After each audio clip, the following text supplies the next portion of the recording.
All right. First one is a 72. So what we were doing yesterday was writing our equations using those formulas, right? And looking at our warm-up, we remember how to find the sums of series. Yes. So what we were doing for our warm-up, for the first warm-up question, we would plug in numbers 2 through 5, and then we would solve them out and then add them all together. Yes? It is time consuming, yes? And this, nobody likes this, especially if you have something like 20 terms to plug in, right? Not fun. But the nice thing is, because we're dealing with arithmetic sequences, because they increase and decrease at the same rate, what we can do is we can write a formula for this, and this formula will make our lives a lot easier. Cool? So our formula looks like this. We have the sum of our sequence or a series is going to be equal to the number of terms, a1 plus an over 2. So our formula is not too difficult. If we take two numbers, add them together, and then divide by 2, what are we doing? I mean, yes? If I take a bunch of numbers, add them together, and then divide by the number of things that I have, You're adding and dividing it. I'm finding the mean or the average, right? So what I'm doing with these is I'm finding the average between the first term and the last term of my series. Did anyone learn this freshman year? Yes.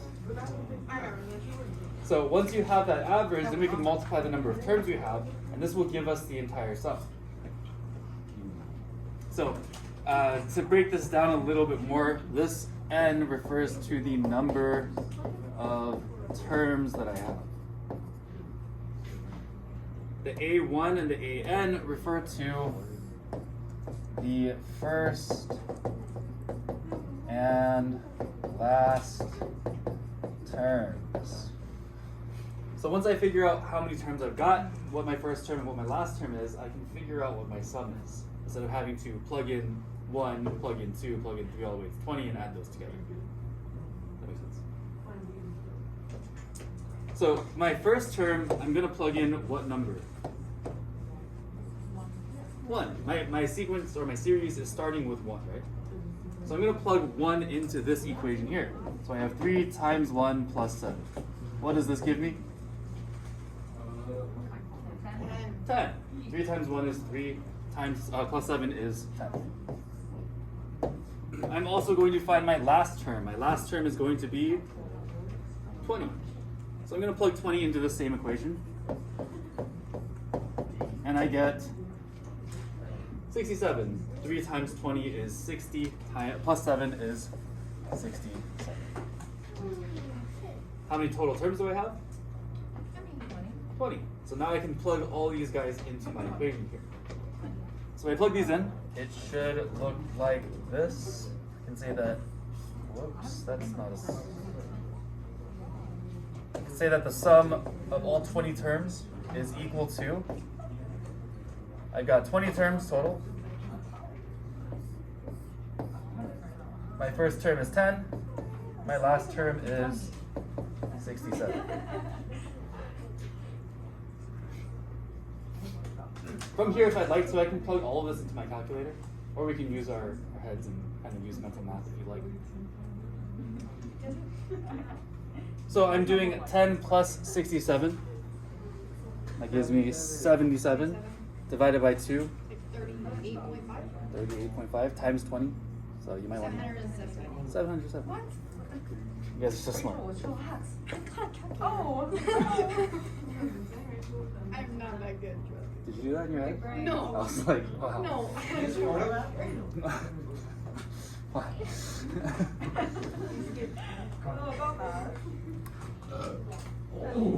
That was such a good work. What? You're recording, right?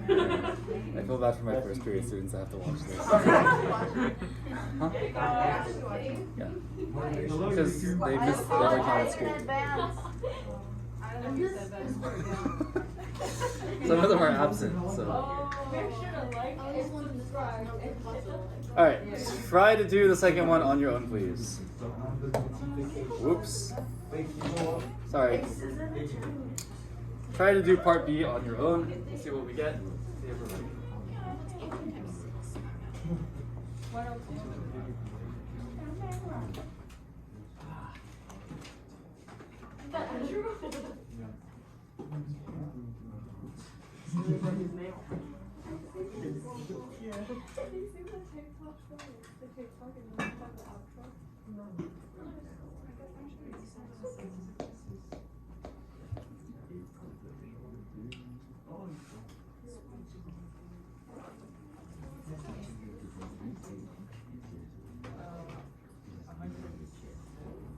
Why do you sign for him? Stop it. 6 times 18. Oh, 108. Did you know what is that? Why do I even see it?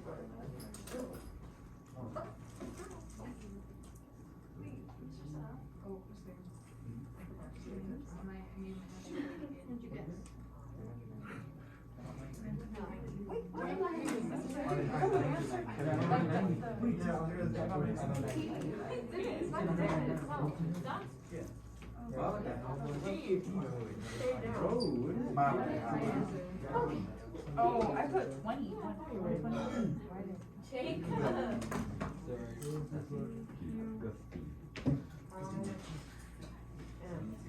Oh my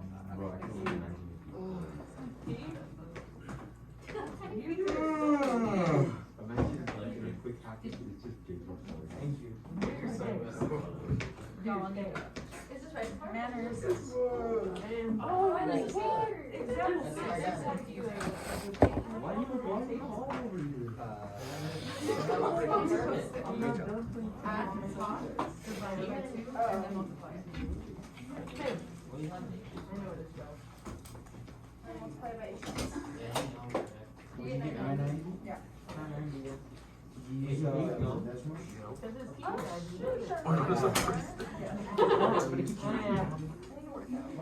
All right. You guys are so smart. So let's go through this. Thank you. First term ends up being Oh, ends up 4. 4.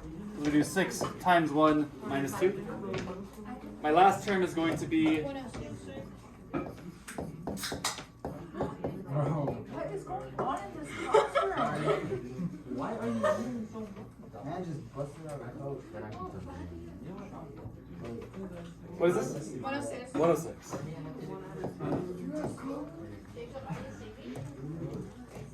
So the sum of all 18 terms should be 18 4 plus 106 over 2. Parentheses would be 54 times. What? No. Yeah, times 18. and that gives me a total of 990. 990. 99. Oh, 999. 909. 56. Questions on this?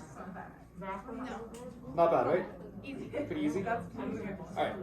Let's do everyone's favorite thing. Word problems. Yay. So, in this problem, we are looking at a house of cards. House of cards looks like this here. Ready? Cool. So, house of cards looks like this, and we are writing a rule for the number of cards in the nth row, if our top row is 1. And then we want to figure out how many cards we need total to make a house of cards that has 12 rows in it. Meaning that we're going to have to find the sum of all of the cards. Does that make sense? So, looking at this, I first want to write my rule. What's my equation for a rule? A equals A1 plus parentheses 10 minus 1 times B. Do we know what our first term is? 3, 12. 2, 0. Thinking about this stack of cards here, the first row has how many cards? 3. Yeah, I said 3. I wanted to make sure other people understood I too. know. So my first term is going to be 3. What would my second term be? 6, 9. 6. 9, 12, 15. Oh yeah, right. And then 9. And this last term. Okay. So what's my common difference here? 3. Plus 3, right? Yeah. So we're going to plug in our first term and our common difference. We're going to plug in 3 and 3.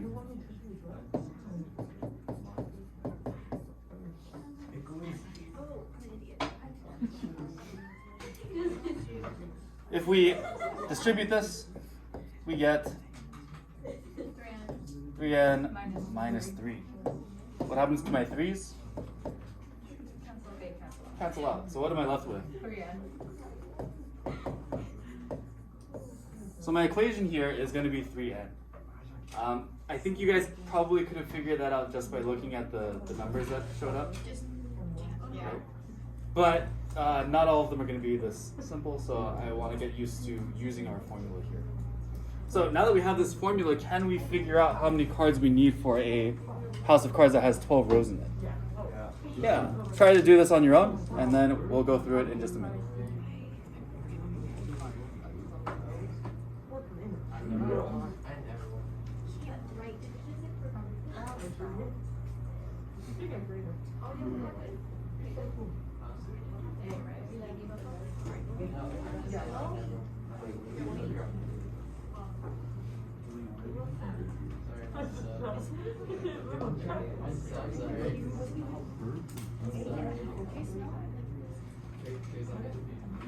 I swear I have a headache because whatever I'm smiling. I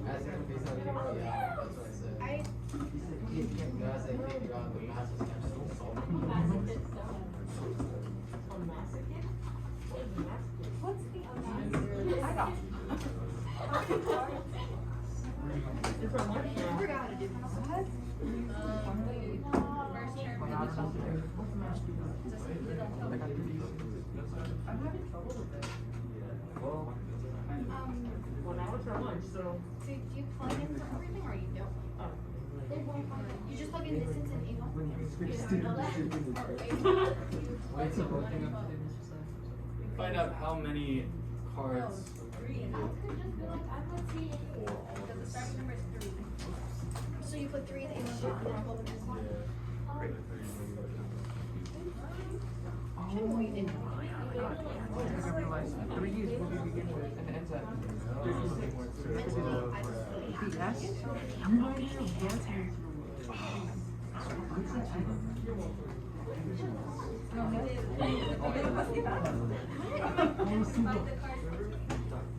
Am I really that dense?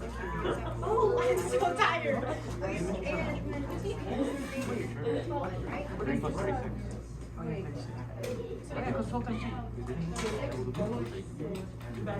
Oh my goodness. Right? 36? Yeah.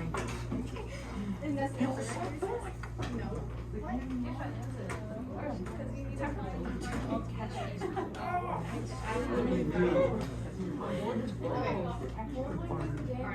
And then you put the 3 and then the 36.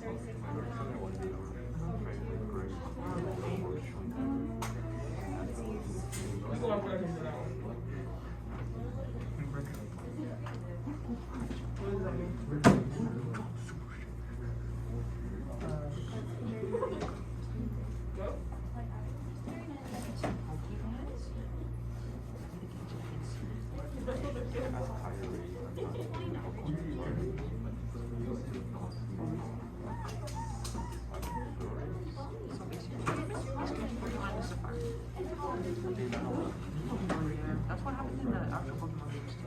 Is there a Safari now that They are. setting A in? different number. Ha! I did it. Is there another report? Oh, no. 204. Sorry, I can't. Yeah. Okay. Wait, let me see what she did. Oh, one second. Oh, never mind. Now you want. Okay. 36. So how do I find the total sum of this house of cards? I would add them, right? But do I add them all one by one? No, that takes too much time. So I use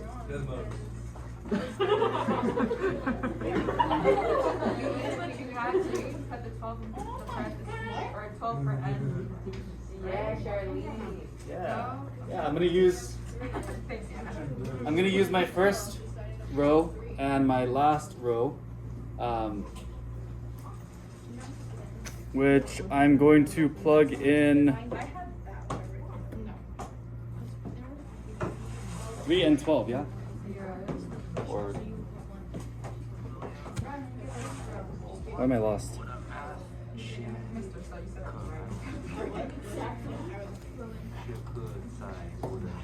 So we're using this equation up here, where we have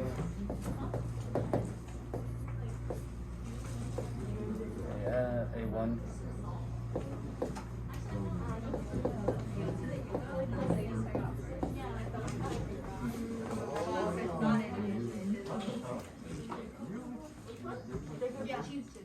So my first term, if I plug in 3.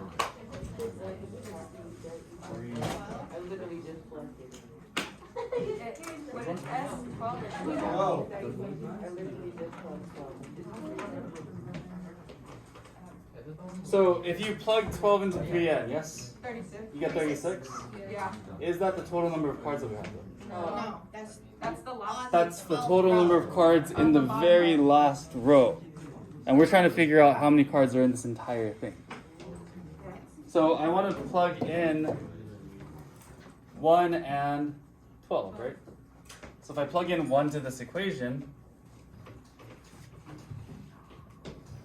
I get 3 times 1 is equal to 3. And if I plug in 12 into this equation, I get 36. Where this is my A1 and this is my AN. My first term should have 3 cards in it. That's my first row, right?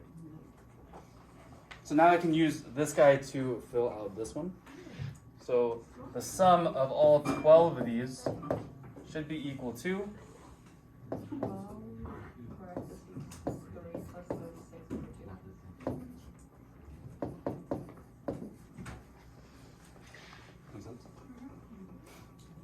'If I calculate all this, 3 plus 36 is 39. Divided by 2 times 12 is going to give me a total of 234 what? Cards. So that means that in this entire pyramid or whatever stack of cards, from the top to the bottom, it is a total of 234 cards. Cool. Questions on this? Not bad? Yes, please. Wow. This is the end of our notes for this section, so you guys can turn these in if you'd like to. No summary? There is still a summary. And you guys can work on your assignment on big ideas.